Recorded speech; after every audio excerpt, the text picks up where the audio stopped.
மக்களை வணக்கம். நான் உங்கள் கோடங்கி. தமிழ்நாடு அரசினுடைய அமைச்சரவை விரிவாக்கம் இன்னைக்கு நடந்துச்சு. கிட்டத்தட்ட 21 அமைச்சர்கள், 23 அமைச்சர்கள் இப்போ இன்னைக்கு பதவி ஏற்றுக்கிட்டாங்க. ஆல்மோஸ்ட் மொத்தம் 33 அமைச்சர்கள் இன்றைக்கு பதவியில் இருக்காங்க. முதலமைச்சரோடு சேர்ந்து 33 பேர் அமைச்சரவையில் இருக்காங்க. இன்னும் 2 அமைச்சர்கள் கொடுக்கப்படலாம். 35 பேர் வரைக்கும் நம்முடைய சட்டமன்றத்தினுடைய அந்த எண்ணிக்கையின் அடிப்படையில் 35 பேர் வரைக்கும் கொடுக்கலாம். இன்னும் 2 இடங்கள் காலியாக இருக்கிறது. ஒருவேளை அதை கண்டினியூ பண்ணலாம், இல்லைனா அப்படியே கூட தொடரலாம். 33 பேரோட கூட அவர்கள் அமைச்சரவை தொடரலாம். அந்த 2 பேர் யாருன்னா, ஒன்று விசிகா சார்பில் யாராவது ஒருத்தர், வன்னியரசோ அல்லது திருமாவளவன் எம்எல்ஏவோ இல்லை, திருச்சி கிழக்கில் நிற்கலாம் அப்படின்லாம் சொல்கிறாங்க. பட் அது தனி விஷயம், அது தனியாக நான் பேசுகிறேன். நான் இப்போ ஐயுஎம்எல், இந்திய யூனியன் முஸ்லீம் லீக் ஒரு இடம் அப்படின்ற மாதிரி ஒரு தகவல் உலா வருது. இது வரைக்கும் அந்த முடிவு வரல. இன்றைக்கு அமைச்சரவை பதவி ஏற்றுக்கொண்டது. அதில் இளம் அமைச்சர்கள்னு நிறைய பேர் வந்திருக்காங்க. பெரும்பாலும் இளம் அமைச்சர்கள் தான். ஒரு பெண் அமைச்சர் தான், 28 வயதிலேயே ஒரு பெண், கமலி அப்படின்னு ஒரு பெண் அமைச்சர் தான் ரொம்ப வயதில் குறைந்த அமைச்சராக தமிழ்நாடு சட்டப்பேரவையில் முதல் முறையாக அமைச்சராக பதவி ஏற்றிருக்காங்க. அப்புறம் நம்முடைய நண்பர் ரமேஷ், அவர் ஸ்ரீரங்கம் தொகுதியை சேர்ந்தவர், அவர் அமைச்சராக பதவி ஏற்றுக்கிட்டு இருக்காரு.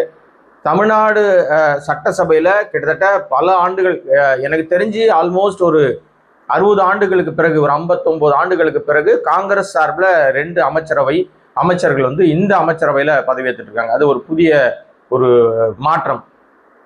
விஜய் அந்த காங்கிரஸ் அமைச்சர்களாக பதவி ஏற்றுக்கிட்டவங்கலாம் தீயசக்தி அந்த குரூப்ல இருந்து வந்தவங்க தான்.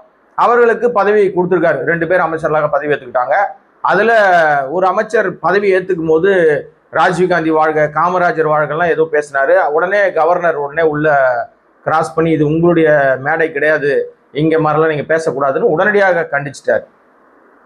வழக்கம் போல இது கவர்னர் விழா, ஒன்றிய அரசாங்கத்தினுடைய விழா. அதனாலதான் அந்த விழா இவர்களுடைய கேம்பஸ்குள்ள நடந்தா அது இப்படித்தான் இருக்கும், இவருடைய கட்டுப்பாட்டில் இருந்தா இப்படித்தான் இருக்கும்ன்ற மாதிரி மீண்டும் தமிழ்த்தாய் வாழ்த்து 3ஆம் இடத்துக்கு தள்ளப்பட்டிருக்கு. தமிழ்த்தாய் வாழ்த்துக்கு அங்க மரியாதை வழங்கப்படலை. வந்தே மாதரம் தான் முதலிடத்தை பிடிச்சிருக்கு. உடனே கம்பு சுத்துறவங்கலாம் கிளம்பி வருவாங்கல்ல, உண்மையிலே கம்பு சுத்துறவங்க கிளம்பி தான் வருவாங்க. ஏன்னா தமிழ்நாட்டில் தமிழுக்கு மரியாதை கொடுக்காம என்ன விஜய் ஆட்சி நடத்துறாருன்னு கேள்வி கேட்பாங்க.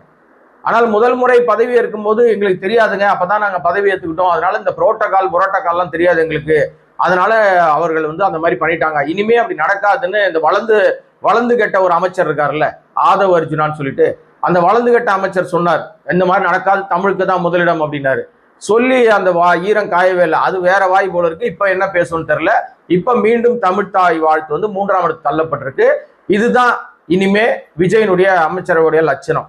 இனிமே தமிழ்நாட்டில் தமிழுக்கு மரியாதை இல்லை என்பதை இந்த பதவியேற்பும் மறுபடியும் உறுதிப்படுத்துது. இதைத்தான் விடுதலை சிறுத்தைகள் திருமாவளவன் ஏத்துக்கிறார் போல இருக்கு. ஐயுஎம்எல் இதைதான் ஏத்துக்குது. கம்யூனிஸ்ட் கட்சிகளை தான் ஏத்துக்கிறாங்க. தமிழை புறக்கணிக்கிற விஷயத்துல விஜய் செய்கிற விஷயத்தை அவர்கள் சந்தோஷமாக இன்னைக்கு திருமாவளவன் பதவியேற்புக்கு போயிட்டார். அப்ப கொஞ்சம் கொஞ்சமாக தாவேகாவை நோக்கி அவர் நகர ஆரம்பிச்சிட்டாரு. அந்த 2 இடங்கள் காலியாக இருக்கிறதுல எந்த நிமிடத்தில் வேணாலும் தனியாக பதவியேற்பா நடக்கலாம். அமைச்சரவை விரிவாக்கத்தின் பிறகு அமைச்சரவை இலாக்காக்கள் ஒதுக்கும் போது எந்த இலாக்கா ஒதுக்கப்படாமல் இருக்குன்னு பார்த்தா தெரிஞ்சுக்கலாம். ஸோ அது ஒரு பக்கம் நடக்கும்னு வச்சுங்களேன். இதுக்கு இடையிலேயே முதல் முறையாக ரொம்ப நாள் கழிச்சு, ரொம்ப ஆண்டுகள் கழிச்சு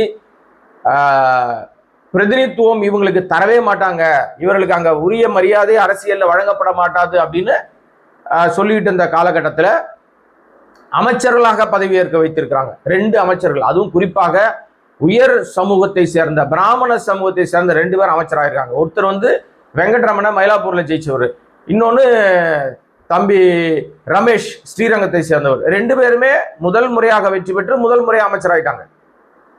இவங்க 2 பேருமே விஜயனுடைய மக்கள் இயக்கத்தை சேர்ந்தவங்க. வெங்கட்ராம அவர் ஆடிட்டர், ரமேஷ் மக்கள் இயக்கத்தை சேர்ந்தவர். அவர் இப்ப அமைச்சராக மாறிவிட்டார். என்ன போர்ட்போலியோ கொடுக்க போறாங்கன்னு இனிமேதான் தெரிய வரும். இதை தாண்டி பட்டியலத்தை சேர்ந்தவர்கள் கிட்டத்தட்ட 7 பேர் அமைச்சராயிருக்காங்க. அதாவது கூட்டணி கட்சியோடு சேர்ந்து, காங்கிரஸ்ல விஸ்வநாதன் உட்பட கூட்டணி கட்சியோடு சேர்ந்து ஒரு 7 அமைச்சர்கள் பட்டியலத்தை சேர்ந்தவர்கள் அமைச்சராயிருக்காங்கன்றாங்க இல்லையா. அது தமிழ்நாடு அமைச்சரவையில ரொம்ப புதுசு. இது ஒரு மாற்றம். பொது தொகுதியில நின்னாங்க, ஜெயிச்சாங்கன்னு உருட்டினாங்க, அதெல்லாம் இல்லை. ஆனால் வெற்றி பெற்றவர்களுக்கு அமைச்சர்களாக பதவி பிரமாணம் செய்து வைத்திருக்கிறார்கள். இப்போ இந்த முழு அமைச்சரவை இனிமே மக்கள்கிட்ட எப்படி செயல்பட போகுது அப்படின்றதுதான் இனி $1 மில்லியன் கொஸ்டினாக எல்லார்கிட்டையும் இருக்கும். இதை அழகாக இந்த அமைச்சரவை அமைக்க விட்டு ஒன்றிய அரசாங்கம் வேடிக்கை பார்க்கிறது. இன்னைக்கும் பாருங்க, அவங்க கையில தான் இருக்கு. அமைச்சரவை ஏதோ விஜய் தலைமையில அமைச்சரவை பதவியேற்றாலும் அது நிர்வாகம் பண்றது, நடத்துறது, ரூல் போடுறது எல்லாமே வந்து கவர்னர் தான் செய்யறாரு போல இருக்கு. அவர் சொல்றதுதான் கீ கொடுக்குற பொம்மை மாதிரி நம்ம முதலமைச்சர் அவர் நிறைவேற்றிட்டு இருக்காருன்னு நினைக்கிறேன். இதுல ரொம்ப இன்ட்ரெஸ்டிங்கான விஷயமா இன்னும் சில விஷயங்கள் இருக்குதுங்க. என்ன அப்படின்னு சொன்னா, இப்ப அமைச்சராக பதவி ஏற்கிறவர்கள் எல்லாருமே என்ன பண்ணுவாங்கன்னா, நமக்கு ஓட்டு போட்டவங்க ஓட்டு போடாதவங்க எல்லாருக்கும் வந்து அமைச்சர் என்றால் அவர் அமைச்சர் தான். எந்த தொகுதியா இருந்தாலும் அவர் வந்து உதாரணத்துக்கு மேலூர்ல ஜெயிச்சிருக்காரு காங்கிரஸ் அப்படின்னு சொன்னா அவர் அமைச்சராயிட்டா தமிழ்நாடு முழுக்க அவர் அமைச்சர் தான். எல்லா மக்களுக்கும் அவர் வந்து ஒரே மாதிரியான நிலைப்பாடு. அதுதான் ரகசிய காப்பு உறுதிமொழி எடுப்பாங்க. எனக்கு தெரிஞ்சோ தெரியாமலோ என்கிட்ட வர்றதை நான் ஒருத்தர்கிட்டயோ பல பேர்கிட்டயோ சொல்ல மாட்டேன்னு அவங்க உறுதிமொழி எடுப்பதனுடைய நோக்கம் நான் நேர்மையான ஒரு அமைச்சராக பணியாற்றுவேன் அப்படின்னு சொல்றது தான். ஆனால் இங்க அது இருக்குமா அப்படின்றதுல பதவியேற்பு விழாவிலேயே நம்ம தெரிஞ்சுக்க முடியும். கிட்டத்தட்ட தமிழ்நாட்டில் மொத்தம் வந்து 38 மாவட்டங்கள் இருக்குங்க. அந்த 38 மாவட்டத்துல 17 மாவட்டங்களுக்கு அமைச்சரவையில பங்கு இல்லை.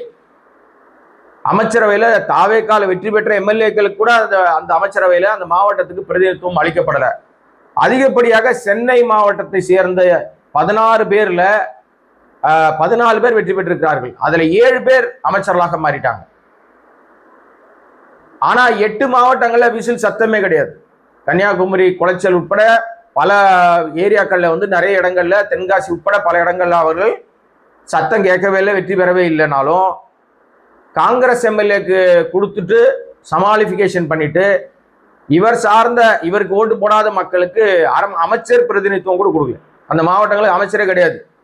அப்ப அவர்கள்லாம் மாற்றாந்தாய் மனப்போக்கோட இருக்க வேண்டியதுதான். அதை இவர் அமைச்சரை விரிவாக்கத்திலேயே இவர் சிறுபிள்ளைத்தனமாக இவருக்கு அந்த அனுபவம் இன்மை, நிர்வாக திறமை என்பது விஜய் அவர்களுக்கு இல்லைன்றத அந்த அமைச்சரை விரிவாக்கத்தால தெரிஞ்சுக்க முடியும். இன்னைக்கு வந்து 33 அமைச்சர்கள் பதவியேற்றிருக்காங்க. அந்த 33 அமைச்சர்கள்ல பெரும்பாலானோர் விஜய் பக்கத்திலே கூப்பிட்ட குரலுக்கு ஓடி வர்ற மாதிரி அமைச்சர்களை மட்டும் வச்சிருக்காரு. மெட்ராஸ், சென்னை, காஞ்சிபுரம். இப்ப நீங்க வந்து தாம்பரம் அமைச்சர், தாம்பரம் தொகுதியினுடைய எம்எல்ஏக்கு வந்து அமைச்சர் பதவி டில்லி சரத்குமார் அவர் வந்து அமைச்சராயிருக்காரு. அது மாதிரி வந்து சென்னை, காஞ்சிபுரம், திருவள்ளூருக்கு இல்லை, சுத்தமா டோட்டலா கிடையாது. நிறைய மாவட்டங்களுக்கு இல்லை. அதான் சொன்ன மாதிரி 17 மாவட்டங்களுக்கு இல்லை அப்படின்றாங்க. அப்போ இது வந்து மாற்றாந்தாய் மனப்போக்கோடு செய்கிற ஒரு விஷயம். அதுக்கப்புறம் பாத்தீங்கன்னா உங்களுக்கு வந்து பட்டியலத்தை சேர்ந்த தாவேக்காவை சேர்ந்தவர்கள் மொத்தம் வந்து இன்னைக்கு பதவி ஏற்றுக்கிட்ட 23 பேர்ல அரக்கோணம் காந்திராஜ், ஸ்ரீபெரும்புதூர் தென்னரசு, அவினாசி கமலி, ராசிபுரம் லோகேஷ் தமிழ்ச்செல்வன், ஒட்டப்பிடாரம் மதன் ராஜா ஆகிய 5 பேரும் வந்து பட்டியலத்தை சேர்ந்தவர்கள் அப்படின்னு ஒரு தகவல் இருக்கிறது. இதை தவிர வந்து ஏற்கனவே வந்து நம்ம ராஜ்மோகனுக்கு அமைச்சரவையில இடம் கொடுத்திருக்கிறாரு.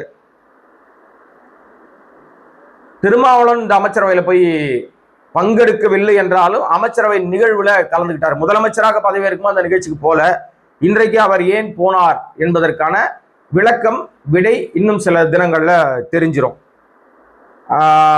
நான் 17 மாவட்டம் சொன்னல, இப்ப வந்திருக்கிற தகவல் வந்து லேட்டஸ்ட் தகவல் 19 மாவட்டத்துக்கு பிரதிநிதித்துவம் இல்லையா. 19 மாவட்டம்.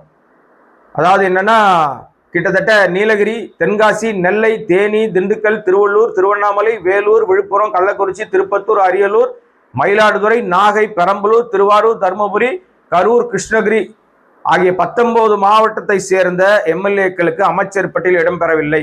இத்தனை மாவட்டத்துல நான் குறிப்பாக ஒரு மாவட்டத்தை மட்டும் குறிப்பிட விரும்புகிறேன். கரூர் மாவட்டத்துக்கு அமைச்சரவையில் இடமில்லை. அப்ப கரூர்ல விஜய நம்பி வேடிக்கை பார்க்க வந்து 41 பேர் செத்து போயிட்டானே, அந்த ஆன்மாக்களுக்கு ஒரு மரியாதை இதுவரை செலுத்தப்படல, இரங்கல் தெரிவிக்கப்படல, அந்த மக்களை போய் நேர்ல சந்திக்கல, அந்த மாவட்டத்துக்கும் அமைச்சர் பதவி கொடுக்கல. ஆனா அந்த மாவட்டத்துல இப்ப அதிகாரம் கையில வந்தோம்னா கடைநிலை போலீஸ்கார் வரைக்கும் உச்சநிலை அதிகாரி வரைக்கும் எல்லாரையும் டிரான்ஸ்பர், கூண்டோடு டிரான்ஸ்பர் பண்ணிட்டார். ஏன்னா உண்மை தெரிஞ்சிடக்கூடாது, அதை மறைச்சிருவோம் அப்படின்னு டோட்டலா மறைச்சிட்டார். எவ்வளவு காலத்துக்கு இது நடக்கும்? மனசாட்சி உள்ள மனிதர்களுக்கு தெரியும் அந்த மரணம் எதனால் நேர்ந்தது, ஏன் அந்த மரணம் நடந்தது, அந்த 41 உயிர்களுடைய ஆன்மாக்களுடைய கடைசி நிமிடம் நொடி எதை பார்க்க வந்து செத்து போனார்கள் என்பது ஊர் உலகத்துக்கு தெரியும். அந்த மாவட்டத்துக்கு கூட அமைச்சர் பதவி கொடுக்கலங்க. ரைட், ஓகே, இதுதான் விஜயனுடைய மாற்றம். அதை நீங்க புரிஞ்சுக்கிட்டா ரைட், ஓகே. அப்புறமா வந்து வழக்கம் போல வந்து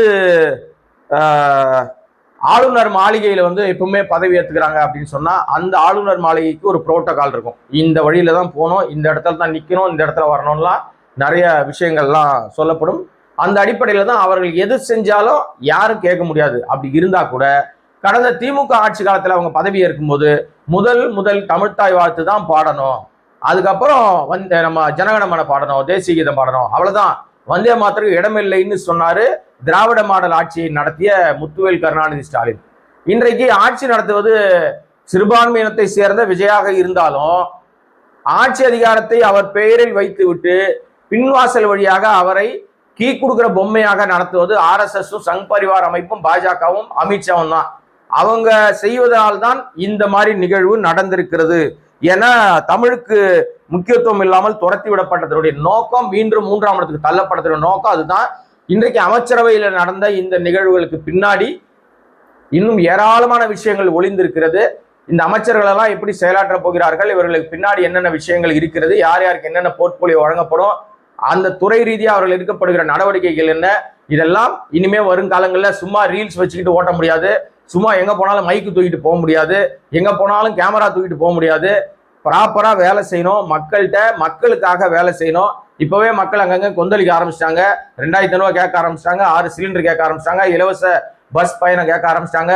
நள்ளிரவில் அறிவிக்கப்படாத மின்வெட்டு தொடர்கதையா இருக்கிறது. சென்னை, திருவள்ளூர் உட்பட பல மாவட்டங்கள்ல அறிவிக்கப்படாத மின்வெட்டு பல மணி நேரம் வரமாட்டேங்குது. இதெல்லாம் என்ன நடக்கிறது, யாரால் நடக்கிறது, எதனால் நடக்கிறது என்பதை முதலமைச்சர் விஜய் எப்ப கவனிப்பாரா கவனிக்க மாட்டாரான்னு தெரியல. எல்லா விஷயங்களுக்கும் இதுவரைக்கும் அமைச்சரவை இல்ல துறைகள் ரீதியாக அமைச்சர்கள் இல்லைன்னு புலம்பிட்டுனாங்கல்ல. இப்ப எல்லா அமைச்சரும் வந்துட்டாங்க. செயல்பாடுகளை பார்த்து ஒவ்வொரு நாளும் பல்வேறு விஷயங்கள் வரும். உங்களை சந்திக்கிறேன். அதுவரை கோடங்கி வாய்ஸ் சேனலை சப்ஸ்கிரைப் பண்ணி பார்க்காதவர்கள் சப்ஸ்கிரைப் பண்ணி ஆதரவு தரும்படி அன்போடு கேட்டுக்கொண்டு விடைபெறுகிறேன். நன்றி, வணக்கம்.